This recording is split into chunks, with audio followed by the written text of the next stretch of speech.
experience of David Brainerd? Have we cried out all night in the snow, in the woods, exposing ourselves to the elements or whatever may be required? Do we even believe anymore that the presence of God can come into a place and lay every person low?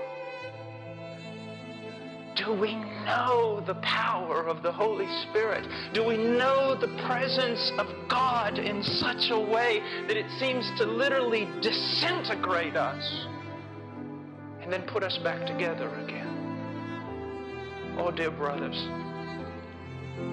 there's so much to be done in this world, and the power of the flesh will not accomplish it, and the power of the intellect will not accomplish what must be done. It is the power of the living God, and I don't understand the mystery. I can't defend the reason, but I know this, that apart from prayer, abiding, enduring, believing, prayer, we're as dead as a doorknob with all our doctrine. How I need God. I feel sometimes like I can't breathe unless I have Him. Some of you know, and maybe you have forgotten. You remember those times of tarrying in His presence, and you knew God was there. Not just because of a doctrine that told you He was omnipresent, but that presence of His was manifest in that room with you. Once that has touched your life, you can't live without that. I'm not talking about some charismatic experience. I'm not talking about something that was foreign to the fathers, theological fathers that we most love and honor. Read Edwards. Read Brainerd. Read my dearest Charles Spurgeon. Read Flavel. Our people perish for a lack of knowledge. They need God's Word, but they need the Spirit of God to reveal it. We need the Spirit of God to touch our mouths, to touch our hearts, to touch our lives as preachers, as pastors. We can't live without this. Oh, that some of you would tear yourself away and go into the woods and not return for a week. That you would climb up one of these mountains and grab rocks from the ground and throw them in heaven and say, I will not surrender this wrestling until you touch my life, until you change me, until there's something of God on me. So tired of words, yet words are precious, but without the Spirit of God, how to know Him. Brothers, I have a book here. And in this book is the book of Acts. And I see in that book mighty works of God.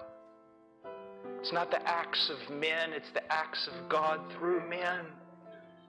And I see things that apparently Christ saw that His men needed. Do you realize they saw Him resurrected, and yet some still doubted? They were still afraid. And it wasn't until the mighty wind of the Spirit of God blew through them, was poured out on them. There's so much wrangling today about the text, and we miss the entire meaning of the text. Yes, we have to look at it correctly to defend ourselves and our flocks from those who would interpret it wrongly. But at the same time, do not miss the point. They needed power from on high. They had seen Him die. They had seen Him resurrected. But it wasn't until the Spirit of God was poured out in a Joel, New Testament, New Covenant type way that they were able to stand and bear witness to this Word and to Christ. There is no measure of his presence that he will deny you, but you have not because you ask not. Oh, dear, what a banquet, what a cornucopia, what a sea of joy in his presence and of power to minister as though you were carried by another. Well, I do believe I'm saying something you need.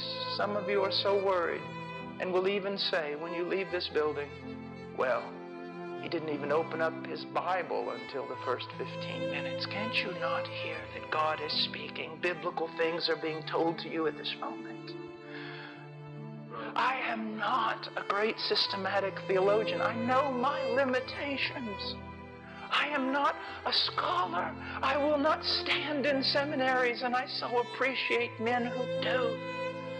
If it weren't for them, I don't know where the direction of my life would have gone. I so need brilliant men. I am not one of those, but the one thing I can tell you is that all my life I have been needy, and I have been weak, and I have been slow, and I have been afraid, but it caused me to run to him, and in running to him, there is such glory.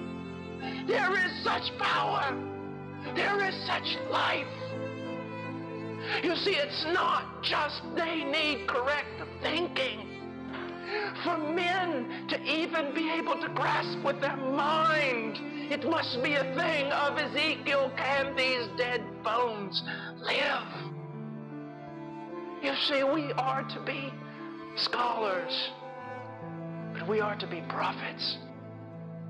We are not to be businessmen and administrators. We are to have the power of the living God upon us.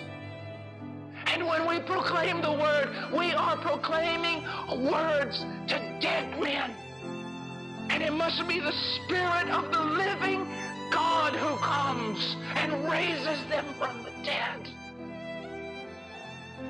Was Paul not an intercessor? Was he not? Oh, my dear brother, listen to me.